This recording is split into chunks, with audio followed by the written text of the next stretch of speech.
Hi, I'm Helen and I'm speaking for Life the Basic Manual. I'd like to share today with you about when I came out in 1977-78, which was a long time ago, I know, and yes, I look really well on it. I was born in Northern Ireland and then I moved over to the UK, England, when I was 13. At that time, that would be 1973, and I'd never heard about gay people, I'd never heard about there being another sexuality. To me, I was brought up with very straight parents, and I was brought up with a lot of religion as well. So it was a shock to me at probably 13, 14 when I started realising I was getting feelings for women and not men like the rest of my school friends. On top of that, I'd moved to a school in another country, so there was a lot of confusion going on for me, and I really didn't know what was happening. And because of me going to church since I was a baby, I had this real fear of being struck down by lightning, which sounds mad. It's not going to happen. But at that time, when you're brought up with that sort of religion, you do have those fears. I did go out with a few boys and thought, no, I can get over this, this is mad. But then I fell for my best friend at school, Christine. And that seemed the most natural thing to me, whereas going with a boy was the most unnatural thing to me. And that was so confusing. And when I kissed her, it was like, oh my God, this is what I've been missing. And at the same time, oh my God, I'm going to be stoned, killed, whatever, because this cannot be happening. So there was this whole awful feeling of fear, confusion, no one to talk to, absolutely no one to talk to, because if I talk to anyone, what's going to happen? Christine and I spent a few months together, and then she decided that she was going with a boy, and I was devastated. And I'll be honest, I tried to commit suicide. It didn't work, and at the time, again, I couldn't talk to anyone. My mum took me to the doctor, and again, I said nothing, why? And it was dismissed very quickly, as it was in those days. It was like, oh, just cry for help. Again, I tried going out with some boys, and I just knew it was a no-no. And I was getting myself, it was such a lonely period of time. And it was it felt like I was falling down a deep hole and had nowhere to turn to, no one to talk to. I went into town, I'd heard about some gay pubs, and I went into town, and suddenly there was hundreds like me. And it's like, oh my God, there is life beyond heterosexual. And it was the most amazing feeling of freedom, of being understood, of not having to explain.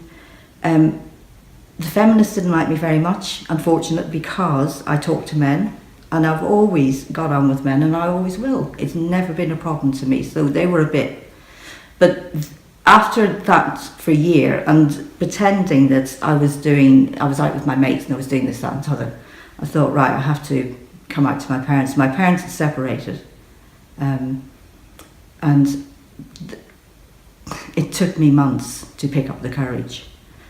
And I told my mum first, and she actually locked herself in the bathroom with a bottle of whiskey, and I had to phone a family friend up to come and get her out of the bathroom. And she was going, is it because of this? Is it because I hugged you too much? Is it because of that? And I was going, no, it's just me. My dad then heard, and he, at the beginning, was okay about it. He was like, okay, well, we'll go with this. I think they really thought I was going through a phase, and it's not a phase, and it's not a choice, it's me. And I knew that.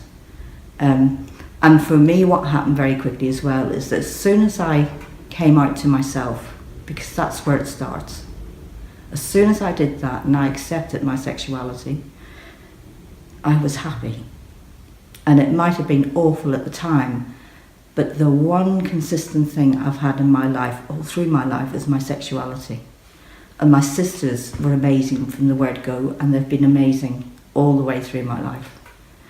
Unfortunately, my dad and I did fall out. He said that I brought shame to the family. So we didn't talk for about 12 years. We do talk now, and you know, we meet up occasionally, but it was a painful time. It was a confusing time. It's probably one of the most lonely times you can have as an individual, when you know there's no one you can turn to, and society is telling you that it's all wrong. And you're doing something that everyone says is all wrong. But it's not wrong. It's absolutely not wrong. This is me. I'm a gay woman. I don't go into the genes or anything like that. I don't talk about it's because of this, it's because of that. It's not about that. It's me. That's my understanding. It's me. And if I can help other people, because I think there's also a mentality today that because we have marriage and because we have, oh, everything's good for gay people. I'm sorry, it's not. It's not. Behind the scenes, there's an awful lot of homophobic attacks going on around the world. There's less countries I will travel to now, because I know, because I do look a bit daggish, that if I get off a plane somewhere, or they will look, and that will be it. So I have to be careful. I find that extremely sad. I think in 2017, and I hate to say this, that we're going backwards. The rise of suicide in young people doing that instead of coming out is rising, and that just breaks my heart, because these are young people in this day and age that have no support. So this is just a little bit about what happened to me. And I've been happy in my sexuality all my life. I've had long-term relationships. I've had a lot of love. I've had a lot of pain. Like any other human being that goes through different relationships, different things. But I hope this might help somebody to know that you're not alone. That there are people out there you can go to. That there are people that will support you. And it is so not wrong to be yourself. And that if you have to, fight to be yourself. Because that's the important. This is about you. You are important. Whatever sexuality you are, it's still you, and you are important. So fight. Find that support. It is out there. Find that support and stand strong. And then being yourself will be just the freedom of that alone will be amazing. So I hope this has helped some people out there.